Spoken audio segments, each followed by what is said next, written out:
Welcome to the Weird Works podcast. I'm Dr. Christy, your host. Join us for conversations about alternative and sometimes controversial healthcare topics. This podcast will provide the evidence that you need in order to make informed decisions about your health, to empower you with the facts that you need to advocate for your health, and to encourage you that there is hope your body heals. Join us from experts from all things weird, as well as the testimonies of people with stories of radical healing who were once told that perhaps their condition was a death sentence, that they would just need to live with it, or that drugs and invasive surgery were the only answer. Let's get into agreement that if there is something natural and non-invasive that could be helpful, that it could be your first option rather than your last resort. Hey everybody, it's Dr. Christy here. You are watching or listening the Weird Works podcast, and today I'm here with our guest, Robyn, and I'm going to let her go right into how we know each other. Okay, thank you. Thanks for coming. Thanks for having me. This is so exciting. Well, I've known Dr. Christy for 4 years, since shortly after she came to the area. I have lived in the area for 12 years. And for the first 8 years that my husband and I lived here, I would periodically search the entire area. I live in nearby Amelia Island, so we would search Amelia Island and all of Jacksonville for a good practitioner. And it wasn't until 4 years ago that I came to a health fair over here in Jacksonville, and I was actually with a friend, and we had spent the day visiting various holistically centered businesses in the area, including a naturopath and functional medicine. And we came to the health fair and got a brief assessment with Dr. Christy. And we left and we looked at each other and we said, "This is it. We found our healer." And we stayed. I love that. I remember that. I remember that day and I remember the event. So the reason why we asked Robyn to come in and be a guest on the podcast is because I feel like your story really does represent what our listeners often themselves find themselves in, where you're a story of radical healing, where there was probably a time in your journey where doctors maybe told you that there wasn't a whole lot of hope and that she had a condition that couldn't be healed. And I also feel like her story represents a story of persistence, and one of determination and that human spirit and faith to continue to push on through. So that's why she's on the show today. So you kind of told us about meeting us at the health fair. Were there particular things that you were seeking care for at that time? Yes. I had been experiencing a rash on my back for some time that was very uncomfortable, and treating it topically. I had no idea what that was. And I also had a swollen lymph node in the groin area. And several years prior to meeting Dr. Christy, I had another swollen lymph node and went to a traditional physician who recommended surgery and biopsy and PET scan and perhaps radiation and chemotherapy if it should be problematic. So I went that path. I was very frightened. I didn't know what my options might be. And so I had the surgery, I had the biopsy and the PET scan, and while results were somewhat inconclusive, I was told that it was likely lymphoma and that I should go through radiation and chemotherapy. But I'd been on a holistic path for a while by that time, and my intuition told me that was not going to be my path. So I did not do that, but then I had a second lymph node to appear. So one of the first things that happened when I visited with Dr. Christy with both of those issues is that the rash presented as copper toxicity. And within a few weeks of a gentle detox, that was completely gone. It's not reappeared.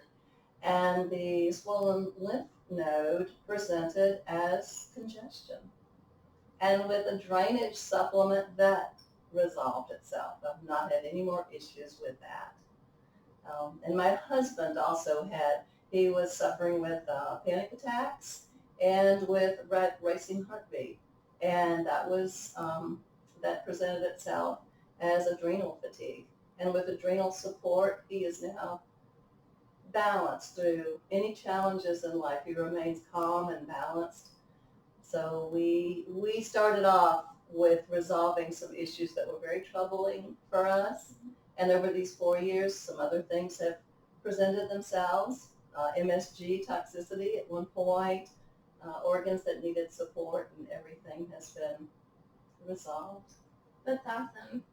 Which is important for people to realize. Like, I don't know that with anxiety attacks that people realize that there are natural things that can be done. A lot of people get fast-tracked through the system and put on medication very quickly, right? That's one of the, anything like depression and anxiety meds are some of the top prescriptions that are out there. But the lymph node thing, that is scary, right? Very much so. So we're going to talk a little bit more with Robyn about making that decision to go on a more normal or natural, I should say, pathway, because not everybody would do that, correct? Right. Did people, red flags go up, or did you have anybody at that time who was kind of telling you you're crazy or you should listen to what they say, you should do all those things? I had so many red flags of that nature. My friends looked at me like I had two heads. The physician I was working with at the time with the lymph node just shook his head and said I would not recommend that. So those kinds of comments every time left me dealing with fear. Middle of the night fear. Maybe I am making a huge mistake. But every time, that stronger voice would say, just listen to your intuition. This is not your path. This isn't your path. And I'm sure, as we'll touch on a little while, I had some experience prior to the issue with the lymph node that put me on this holistic path. So thankfully, I had a stronger voice than the fear voice. That's important. And we'll talk to you guys about where that strength of character comes from, because in the midst of fear, it's not always easy to take a step back and slow down, the course of action. A lot of times people just get fast-tracked through and lose their autonomy, and they're not really asked how they feel about a diagnosis such as cancer. And then, after the fact, a lot of the feedback that we get is that they wish that they had researched things a little bit more thoroughly or knew what other options or therapies were out there. And she's head bobbing. For the people that are only on audio and not watching the video, she's over here shaking her head because she's, do you want to talk about that? Reflect on what that was like for you? You mean initially? Yeah, like initially the discovery and the diagnosis. Sure. So 22 years ago, I was diagnosed with ovarian cancer. And I was terrified and received a complete hysterectomy, but tissue samples that were taken around the area didn't show any spread of any kind of serious situation. So I was basically told to just stay under the umbrella of my oncologist, have a CT scan every so often, and there was no follow-up treatment recommended. So I would go back for those periodic scans, but I kind of felt like I was just put out to my own little pasture. I was in a very rural area in Virginia, and I had no kind of other support. I was reading books. There wasn't a lot online 22 years ago. I would talk to friends, small health food stores, and try to get my body back to wellness. And then just go through the fear of going through scans periodically. So I was in that place for 7 years, and then I had a recurrence. And this time it had spread to the kidney area. And I was very overwhelmed and frightened. And I felt like I was moved very quickly through the whole process. I got the results of the biopsy. I had surgery scheduled within a matter of days, and then I had chemotherapy to begin within a matter of weeks. I was barely out of surgery mode when I was receiving chemotherapy, and I was so overwhelmed, and I didn't know what to do, and I didn't have the support that it was recommended that I go through 8 chemotherapy treatments I went through 3 over a period of months. But by the 3rd treatment, that strong voice was kicking in big time. And I'm a very visual person, and I tell people sometimes I look at it this way. It's like, if this was vibrant health here, I was here somewhere. I was imbalanced. My body was challenged. My body was needing something it didn't have. It was definitely out of balance to get that diagnosis. After 3 treatments, I felt like with that toxicity, I was here. I was in such a dark hole that and that little voice just said, you will not survive this. Going through 5 more treatments, how will you ever crawl out of this? And so I told my oncologist that I appreciated everything she had done, but I would be saying goodbye and going on a different path. I did find a holistic nurse in our small area, and she worked with me. She worked with therapeutic healing touch with me, and she worked with some gentle detox and nutritional supplements, and helped me quite a bit. But it was a slow crawl back. It was day by day going. I feel a little better today than I did yesterday. I feel a little stronger, and just trusting in my body to take over and do what I knew my body knew how to do, as long as I was giving it the right thing. So I was eating organic, fresh, local produce, fruits and vegetables, as clean. My diet was very clean. I was moving my body in healthful ways. And slowly, it took about 5 to 8 years to get my blood work back to the place that it was at the diagnosis. Not up to vibrance, just back up to there, my thyroid function and my adrenal function. So it was finally, I could see that the blood work was improving.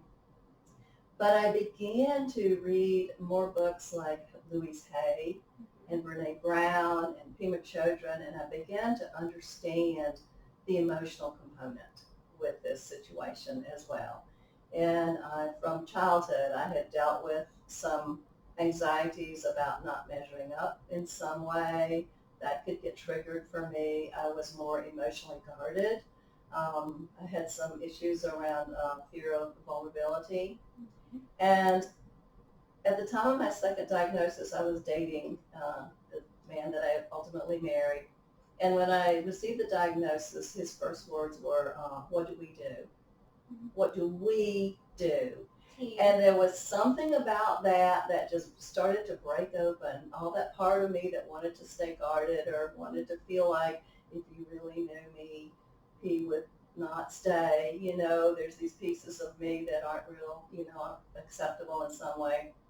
And I really began to work on emotional healing, and I began to work on spiritual and mental healing, and working with gratitude and just my thoughts. Whenever some thought would appear like, I'm never going to get better, it's like, no, we're not listening to that voice. Thank you for that thought. Thank you for taking care of me. But the thought I'm going to choose is that I am going to be in vibrant health.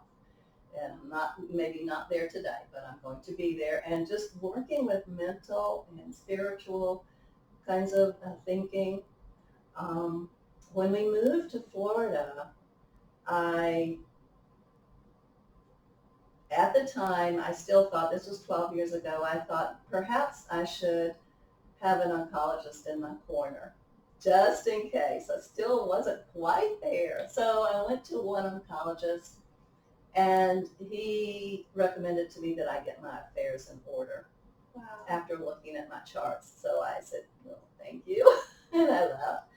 And I tried a second oncologist who was recommended, and he said he would take me on as a patient if I would agree to have a CT scan every 3 months.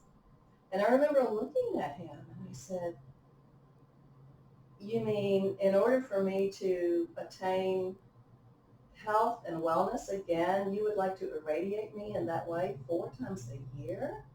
I was I was just amazed at that. So it was the same thing. I thanked him for his advice, but told him we were not going to be working together. Not a good match. No, and I didn't seek an oncologist anymore. I started on the search for holistic support, and again, I was cobbling together online research, books, friends, health food stores. I would try certain practitioners who work with acupressure and, various kinds of modalities like this. Right. But it really wasn't until I came over here to Health by Design. And this is so perfect for me because I feel like I'm wired to heal emotionally. I'm such an emotional person, and that's one of the reasons I struggled emotionally. I'm very sensitive. And so working with emotions and spirituality and mental, the way I think, that is something that comes naturally to me. Knowing how to keep my body in balance is something I need help with because I had no symptoms when I was first diagnosed. I was hiking 2 days before I received the diagnosis. Right. I was playing music with my friends. I had a bit of swelling. I had no physical symptoms, no idea that I was struggling with that. So what we've been able to do here is there was a time when my kidneys needed support. There was a time when my tonsils needed support. There have been small intestine needed support. And so anything that shows up with nutritional response testing, it's supported and it's brought back to full functioning. And so I don't have that fear that something's going to crop up because I know my body is functioning as optimally as it possibly can. So that has been the missing link to be able to find that kind of a balance I love that. in my life. Because it is balanced, and there is a woman, I'll have to get the actual reference. She traveled the entire world studying people of radical healing, and in a lot of cases they were stage 4 cancers that had already metastasized. And she asked all these different people across the world what they had done to get well, and there was a list of 8 to 10 things that they all had in common. Because they're across cultures and Right. access to healthcare across the world. Of course, there was a lot of variety in what they did, but she boiled all that information down to 10 most common things. And of the 10, only 2 were physical medicine, Right. meaning diet, lifestyle, supplements, exercise. The rest were all more of the mind-body, your self-talk, what do you say to yourself, who you surround yourself with in your support circles, the spiritual health, having purpose. And so we know that component is huge. So I love that you say that because it's easy to give up, right? When we focus on the physical limitations of the body, when we're in fear or when we have something structurally wrong with the body, it's easy to kind of cyclone down, right? So was there ever a point where you felt like you were giving up, or was it just so ingrained in your natural, mentality and the way you think about the world and your body that you could overcome it? I don't think there was ever a time when I felt like giving up. I remember even when I got the second diagnosis, I remember calling my cousin and telling her the biopsy was positive, but I didn't feel like it was a death sentence or anything like that. It was just a challenge to be addressed, and I was going to do that in the best way that I knew how. So I didn't really feel like giving up, but the one thing that plagued me the most was fear. I was so afraid, especially in the night when I didn't have other things going on, that fear would come, and I would get up in the night and just read something or do something that would help me a little bit, practice deep breathing, do some yoga stretches. I felt like I was dealing with fear all the time because it felt like such an unknown. I think the fact that I hadn't had any symptoms the first time at all. So I felt like it was such an unknown, what was going on in my body, what might be going on in my body that I was completely unaware of. And that thought would come to me in the middle of the night. What if there's, or if I had a symptom, if I had a little felt like I had a mild fever. I didn't feel the best, or anything else that was going on in my body that didn't feel exactly right. What if this could be what, the what ifs would come. So I didn't give up. I struggled a lot with fear until I was able to put together a plan, and I don't feel that. I don't feel that anymore. Awesome. I feel so excited about my life and what I'm doing now. I just celebrated my 70th Yay! birthday a few days Congratulations. ago, and I feel so excited about what's coming in this next decade and the things that I do now, the new things that I want to do, the new things like a podcast, which I've never done before. Yay! See, you're still growing and having new experiences. Yeah. I love that. Well, good for you to overcome that. And what do you think? You said the plan, having a plan was the biggest component of being able to release that fear. Is that? Yeah.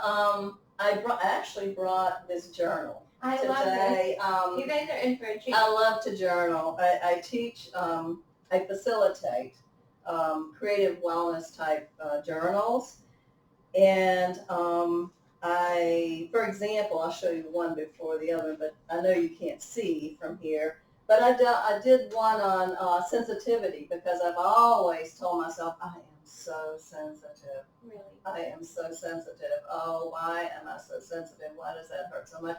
And I journaled on it, and it's like, this is my superpower. Don't mistake that for some kind of weakness. That's my superpower. I I'm love sensitive.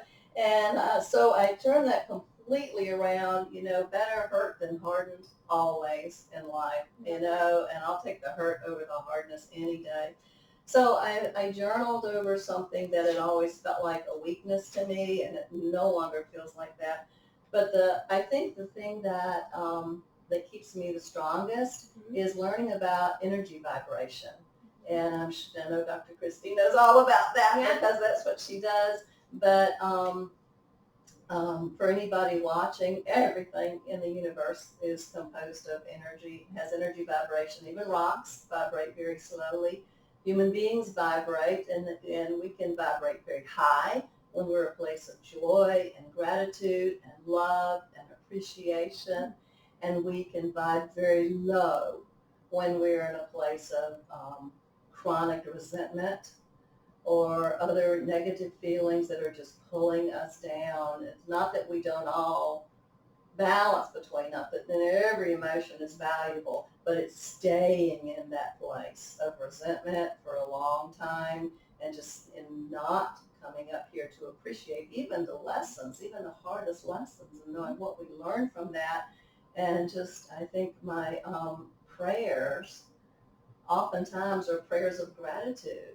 Thank you for this hard day. Look what I learned, and I'm not going to make that mistake again. Or thank you for this beautiful morning on the beach. It's just these prayers of gratitude that just come so naturally now. But one of the things that I think if there's two words that describe my healing, it's high vibration. And there's many, many ways you can have a high vibration. I know, again, you can't see this, but I've just written all around this circle all the things that keep vibration high, and that's the speaking your truth, being authentic, eating high vibration foods. Fast foods vibrate very low. You are Whereas what you broccoli eat. vibrates very, very high in other whole foods. Dancing, spending time in nature, getting plenty of sunshine, playing or listening to uplifting music, high quality essential oils. It goes on and on. Spending time with people who lift me up, other people with a high vibration. If I focus on high vibration, which includes what goes into my body, the foods, and the thoughts, not doing junk foods, not doing junk thoughts, that keeps me vibing high.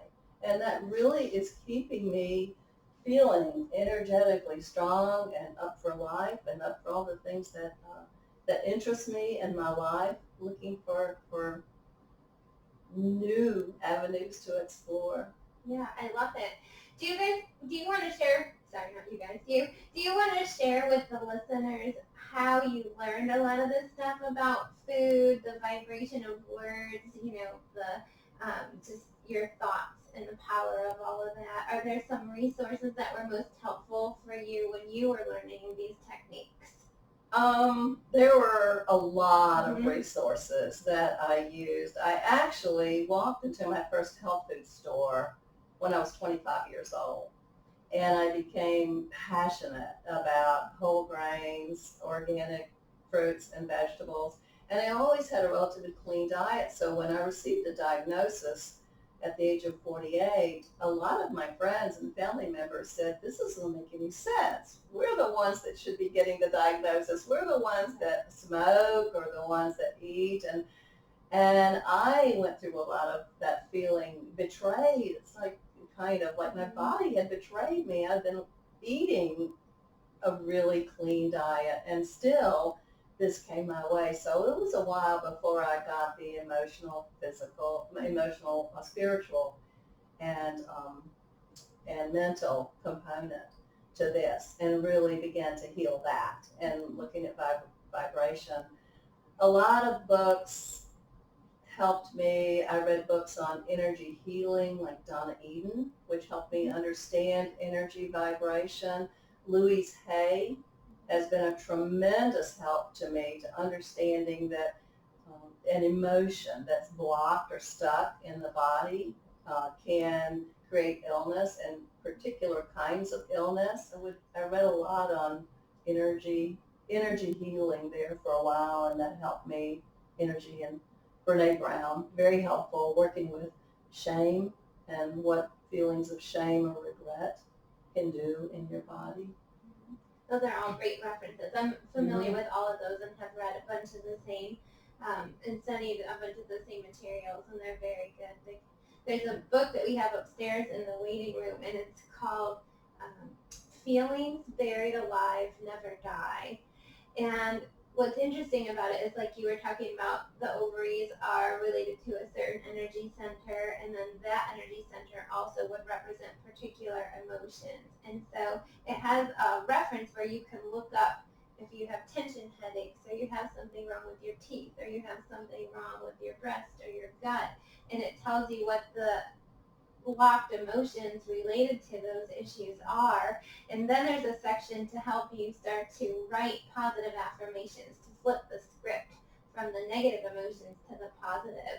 And so that's really what Robyn's talking about. She's figured out after, I like the word cobbling, you had to do all the work and the research and the learning and put it together and do a plan that worked for you, and that ultimately is what helps you feel confident in your body, right? Yeah. And that is an amazing resource, that book, and another one called Permission to Feel. I would read those books, and I would just look up from reading and go, oh, it was just these aha moments. I get it. That makes such sense to me. Yeah. So my next question is just about, how did you decide to continue living a healthy lifestyle? You talked about the future and what you're excited post 70 and the next decade and all the new things, but kind of what do you do today? What does a day look like for you? What are some of the practices that you keep in place as far as your food or shopping or practitioners? You talked about, the daily check-in with your energy centers and positive. Sure. I like the positive vibe thing. Yeah. So I kind of do the check-in with the whole chakra system, because they all relate to certain emotions in your body. And I do a yoga practice that includes some Tai Chi. And I'm actually working toward level 2 as an emotional freedom technique practitioner. And that is, if you're not familiar with that, it's sometimes called tapping. And it's basically tapping on the acupressure points as you work through emotions that come up in your body, so you can help them to cycle through and release those emotions. It could be something you said or did that you wish you hadn't said or done with someone, or it might be a fear or an anxiety about something in the future, and you can just, you tap on that and you work with that. So I've done that for many years, and I do that daily. I start my day with an organic white tea, I don't drink coffee anymore, which is something I wasn't sure I could ever let go of. That's hard for a lot of people. But I did, and that's made a tremendous difference in my life, and I don't even crave or want that anymore in the mornings. I have a smoothie every morning that has a lot of different healing ingredients in it, beginning with harmless coconut water, which is the kind that I trust. I'll have a protein and vegetable breakfast, and my meals are really very simple: sautéed vegetables, seeds, soups, some simple casseroles, foods that I kind of cobble together my meals too with different things that I have. And it might be kind of a mishmash. It might be squash and pumpkin seeds and a boiled egg or something that nobody else would put in front of them, but it's just what's in the fridge, and I'll kind of cobble that together.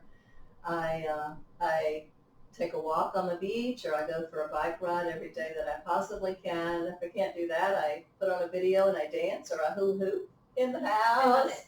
I do rebounding, which is very good for the thyroid, for adrenal function, for lymph drainage. I do that every day. Skin brushing, which is really good for the lymph system. Oh gosh, I usually spend a little time reading, some quiet time reading. I don't watch very much TV. I do a little bit on my computer, but not a whole lot. I try to avoid electromagnetic radiation as much as I can. And I try to get fresh air and sunshine as much as I can every day. And mainly trying to live in gratitude, trying to think about who might need me, reaching out in some way. I had an aunt that I was very close to. Aunt Emma was her name. And she gave me a card one time that said, "The power to lift up is greater than all that holds us down." And I think that's kind of become a motto for me. If something is holding me down, then who can I lift up? That always lifts me up, to lift up someone else. I can write a card. I can call somebody. I can do something like that. So that's often a part of my day. It's beautiful. Focusing on somebody else can kind of get you out of your own funk too, right? Definitely. And definitely. she said, like, prayer and gratitude, it is impossible. They've scientifically proven it's impossible to be fearful or resentful or in a bad mood. If you smile, you can kind of trick your brain chemistry, and if you are grateful, if you're giving thanks. That's Those right. are the biggest ways to get right. out of a negative emotion. Right. So she's got it. You guys, she's got good information. I guess I want to ask you too, because a lot of people think, oh my gosh, she's doing so many things that I'm not yet doing. Like somebody who hasn't started their health journey might find all this very overwhelming, like eating nuts and seeds and, having a spiritual practice, and even just sometimes taking on a consistent exercise practice. So would you say to people that it's sustainable, what you're doing? It is so sustainable, but I think the important thing is small changes. You're not going to go from here to here in one day. My husband and I both have made small changes over time. We made the choice to get a water system that would filter out fluoride and chlorine. So that was a shift from the kind of water that we were drinking, and that was a relatively easy shift. So now our water is cleaner. I have slowly built up what I do with Tai Chi and yoga in the mornings, just from, again, cobbled together from videos and from classes and things that I feel like are best for my particular body. That's built over time. I have books now of recipes. I actually photograph my food. I love photography, so I photograph my recipes and I type them up because I almost always adapt them. I'll add seeds, or I'll add grated lemon rind or something like that. So I'll put in far less sugar if there's any sugar at all, or put dates in there instead of any sugar. So I've adapted these recipes and I'll type them out, and I've got those. But these things don't happen overnight. It's just I learn about a breath work practice and I start doing that. So it's baby steps, really baby steps. And back 22 years ago, about the only thing I had going was my diet was relatively clean. But I realized there were things I was choosing that I needed to make changes. So I would slowly make those changes, but as often one change at a time. And I get used to that change. But over the years, over 22 years now, I've built a practice that feels very, very normal and very supportive to me. But if someone had told me 22 years ago, these are all the things you need to be doing, it would have felt completely daunting. I would have, that just, it doesn't happen that way.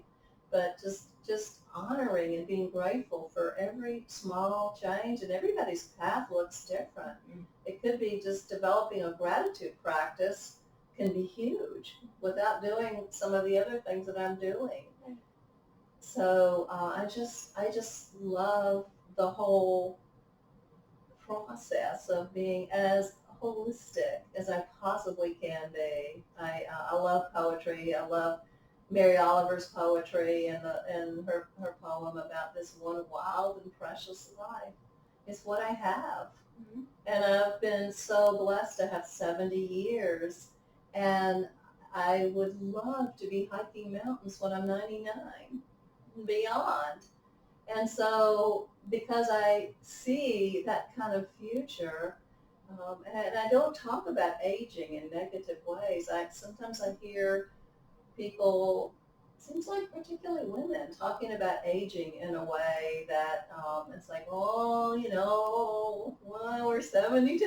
What do you know? It's like I hear that a lot. People say, maybe it's just my age. Maybe it's just you my need age. to refute that and take that vocabulary out of your mouth. That vocabulary is completely gone. My grandmother was baking bread when she was 105. I don't think she ever had a thought like that, like I'm old or anything. It's such a state of mind, and I think just taking care of this precious gift of this body in the best ways that we all know how, without in that social comparison of any kind is just, that can be so harmful. So, for me to look at someone who, like Dr. Christie, who's doing workshops all the time, for me to go, gee, I wish I was doing that, that wouldn't help me on my path any more than it would help somebody else to say, gee, I'm not eating like that, I'm not doing the yoga. Just be on your own path and love your own life and be grateful for what you have and be open to making small changes. I love it. One at a time. They're cumulative too. The things that you're doing little by little have a cumulative positive effect. So over the course of months, days, weeks, years, the impact is going to be great. One quote that kind of has been in the back of my mind while you've been talking about your journey is that oftentimes people are surprised. Like there are times when people are doing seemingly all the right things, and then a health crisis starts to come up and they're kind of overwhelmed or surprised, or even like you use the word, confused about the whole thing. Like, how could this kind of a thing happen to me? And what I want everybody to realize is that, like Robyn had already had an interest in healthy food, and so you have to know that we're not invincible. We're human. Our structure will fail eventually. And what we have to know is that all the things that we are willing and capable of doing, and the cumulative impact of that, what we know is that if you are somebody who eventually has a diagnosis or maybe has to reach into the traditional medical world, at least temporarily, to get them out of a crisis, what we know is that you'll at least get the best of outcome of whatever that has to offer you, and have the confidence to know that you did everything that you were willing to do, and that we know that people's long-term recovery is far better than people who weren't incorporating some of the techniques that Robyn discussed with us today. So I think that is important. Definitely. Well, I brought her on here because I think that we really want to help people be excited about the fact that there is hope. That's right in our waiting room. There is hope. your body heals. And when you start to witness people like Robyn and her journey, what better, more miraculous example of the body's ability to heal and overcome sometimes even devastating things than beating ovarian cancer. So I thank you for sharing your story and your journey with us. I think it's going to reach a lot of people and give them hope and give them some bite-sized things that they can start incorporating, right? I hope so. Thank you. Yeah, you're welcome. So this has been a very informative conversation. Thank you so much, Robyn. And that's it for today. We'll put some links to some of the books and resources that Robyn and myself mentioned so you guys can start to find what you like and what works for you. And like she said, just start small. Find a couple of things that are like easy to incorporate that would rock your whole world. Maybe don't cost a fortune to start. And what I know is that once you feel the results, that will then propel you to take the next step. And before you know it, like Robyn, these things become ingrained in her daily habit. And I highly doubt you could ever foresee yourself going backwards at this point, right? I could never, and I think that the last thing you said is so important, because the more you do to support your health, the more energy you have to do something else. Your energy increases, and so when you start small, that's what you can do, but then your energy starts to increase and you have the energy to do something maybe a little bit bigger and to keep going. But I could never go back. That would feel so odd to me. I think that, that whole thing with weirdness is, going back to any of those things, that would be the weird. Right. Now. And that's why we said like weird work. So people listening might think that all the eating nuts and seeds and clearing your energy systems and nutrition response testing, you mentioned chakras, these things some, people aren't informed on or haven't been exposed to might seem like the weird, but that's exactly what works. So those are the other alternatives. So you're right. We think that the norm now is weird, has become the weird. Yeah. And that's the second half of Weird Works.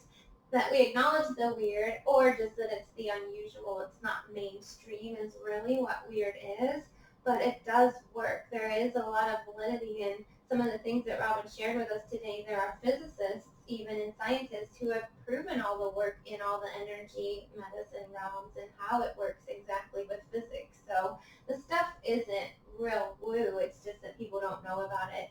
And so the Weird Works motto came from, we just acknowledge and embrace the weirdness. There's a reason for it when traditional measures aren't the only answer for you, or you haven't gotten answers in that realm. But the weirdness soon fades away because it does work. And once the testimony comes, you don't really care what it took to get you there when you're talking about beating ovarian cancer in this case. That's right. Yeah, and that's natural. A little bit of skepticism is natural. I would just encourage you not to allow that initial skepticism of the unknown or something that you haven't yet been fully introduced or educated on to deter you from getting answers, because we know the body does heal. All right. Well, thank you, Robyn. This has been fantastic. I hope it's been helpful for our listeners. And I'm going to be signing off today. This is Dr. Christy.